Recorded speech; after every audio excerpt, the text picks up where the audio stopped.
বের করেছি শেষকালের বিষয়ে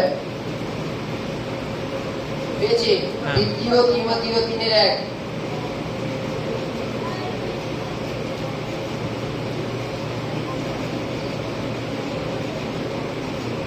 কিন্তু ইহা জানিও শেষকালে বিষম সময় উপস্থিত হইবে, কেননা মনুষ্যেরা আত্মপ্রিয়, অর্থপ্রিয়, আত্মস্নেহী, অভিমানী, ধর্ম নিন্দক, পিতামাতার অবাধ্য, অকৃতজ্ঞ, অসাধু, স্নেহরহিত, ক্ষমাহীন, অপবাদক, জিতেন্দ্রিয়, প্রচন্ড সদ্বিদ্বেষী,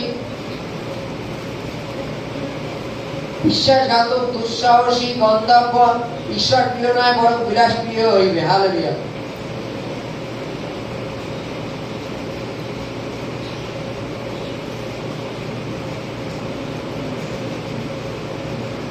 পৃথিবীর শেষ সময়ে আমাদের জাগতিক সংসার, আমরা যে সমস্ত জাগতিক সংসারের মধ্যে আছি, সেই সমস্ত সংসারে আমাদের কার মধ্যে থেকে পার হতে হবে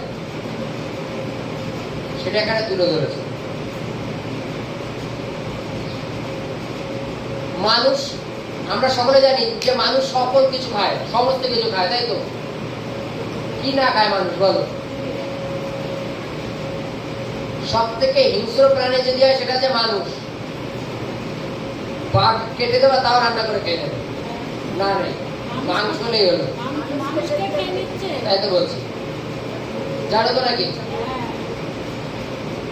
সে বাইবেলে বলছে পৃথিবীর শেষ সময় প্রত্যেকটা মানুষের ভাবনা চিন্তা কিরূপ আসবে, প্রত্যেকটা মানুষ কিরূপ পরিবর্তন হবে। বাইবেলে লেখা আছে আত্মপ্রিয়। আমরা যদি প্রথম থেকে দেখি, হালেলুয়া, আত্মপ্রিয়, অর্থপ্রিয়, আত্মত্যাগী, অভিমানী, ধর্মনিন্দক, পিতামাতার অবাধ্য, অকৃতজ্ঞ, অসাধু, স্নেহরহিত, ক্ষমাহীন, অপবাদক, অজিতেন্দ্রিয়, প্রচন্ড বিদ্বেষী, বিশ্বাসঘাতক, দুঃসাহসী, গন্ধর্ব, ঈশ্বর প্রিয় নয় বরং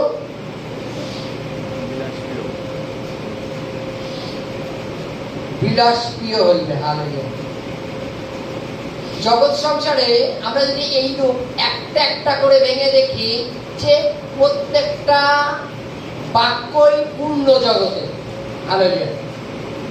সব থেকে গুরুত্বপূর্ণ বিষয় বাইবেলে লেখা আছে ঈশ্বর প্রিয় নয় বরং তারা বিলাস প্রিয় হইবে। হালেলুয়া।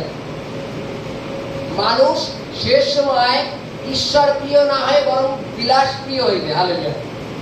গত সপ্তাহে বলছিলাম যদি আমরা বিশ্রাম দিন, একটা দিন বিশ্রাম দিনের সময় পাই, সেই বিশ্রাম দিনটা আমরা বিলাস করবার জন্য মেনুতে আগে থেকে লিখে রেখে দিই। সপ্তাহে একদিন ছুটি পেয়েছি, বাইবেলের কাছে একটা দিন তুমি ঈশ্বরের উদ্দেশ্যে পবিত্র রাখার বিশ্রাম দিন পালন করো, আর সেই দিনটা আমরা আগের থেকে মেনুতে রেখে দিই। সে সকাল ভোর 5টার সময় ঘুমের থেকে উঠে স্নান করে বেরিয়ে যেতে হবে, অমুক পার্কের থেকে ওখানে, ওখান থেকে ওখানে, ওখান থেকে ঘুরে টুরে অনেক আনন্দ ফুর্তি করে বাড়ি আসতে হবে। ওই ছুটির দিনটা যে চার্চও খোলা থাকে এটা তারা অতটা অ্যাকসেপ্ট করবে না। বাইবেলের কাছে তাদের কাছে প্রিয় বিষয়টা ঈশ্বর না, প্রিয় বিষয়টা হচ্ছে বিলাস হবে। হালেলুয়া। আমাদের প্রত্যেকটা মানুষ আমরা ঈশ্বরকে কখন ডাকি? যখন আমাদের পেছনে আর হাত কাটানোর কোনো জায়গা নেই। তোমাদের পরিবারে কেউ কখন অসুস্থ হয়ে পড়লো, অসুস্থ হওয়ার পরে জম করে হাসপাতালে ভর্তি করার পরে ডাক্তার যখন বললো যে এখন তোমার 50,000 টাকা লাগবে, সেই ব্যক্তি যদি টাকা না থাকে তখন কি করবে? সে তখন সেই ঈশ্বরকে ডাকবে। কনফার্ম যে ঈশ্বর এখন কোথায় পাবো টাকা, তাই তো? তখন ঈশ্বরকে ডাকবো, হে ঈশ্বর কোথায় পাবো টাকা, এই সমস্যা আমি মিটাবো কি করে? তার আগে কখনো ঈশ্বরকে ডেকেছো? না। যে টাকাটা ইনকাম করেছো সে টাকাটা তুমি বিলাসে খরচা করে ফেলেছো। তোমার আলমারিতে 5টা কাপড় আছে, আরো 2টো না কিনলে হবে না, এগুলো বিলাস, অবিলাস, যাকে আমরা বাংলা ভাষায় বলি। অন্যের বাড়ি এটা করেছে, আমার বাড়িতে আত্মীয় করে বেশি করতে হবে, এটা হচ্ছে বিলাস। এখন বিভিন্ন ক্ষেত্রে দেখবা যে যাদের অর্থ নেই তাদের সরকারি ঘর দিয়েছে, তাই জানো? সরকারি ঘর কারা নেয়? যাদের অর্থ কম তারাই নেয়। তারা দেখবা সরকারি ঘরে সব এসি লাগানো 2টো করে। কি করে আসে? হালেলুয়া। কেন? সেই পরিবারে বিলাস, কারেন্ট বিল যা আসে আসুক, বা লোকে যা বলে বলুক, বা যাই হোক, ঈশ্বরের জন্য অতটা করবে না, কিন্তু নিজেদের বিলাস পূর্ণ করবার জন্য তারা সমস্ত কিছু করে। বাইবেলে লেখা আছে আত্মশ্লাঘী, মানুষ অর্থপ্রিয় হয়ে যাবে, টাকার দিকে শুধু দৌড়বা, কিন্তু ঈশ্বর প্রিয় কখনো হবে না। দেখো, আমাদের মাথার উপরে একজন আছেন, তিনি আছেন ঈশ্বর, আর তিনি জগৎকে রচনা করেছেন এবং জগৎকে নির্মাণ করেছেন, এবং আমাদেরও তিনি নির্মাণ করেছেন। এই জগৎ সংসারের মধ্যে হতে তিনি আমাদের আলাদাভাবে চুজ করে, আলাদাভাবে মনোনীত করে নিয়েছেন, এই কারণে যেন আমরা তার স্বর্গের রাজ্যের অধিকারী হই, আমরা যেন তার রাজ্যের জন্য আগে বাড়তে পারি।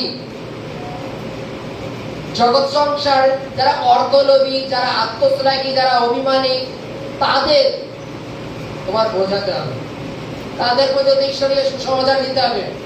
কেননা বাইবেলে লেখা আছে তারা ঈশ্বর প্রিয় নয়, বরং বিলাস প্রিয় হইবে, তাদের পর্যন্ত তোমার সুসমাচার নিয়ে যেতে হবে। হালেলুয়া।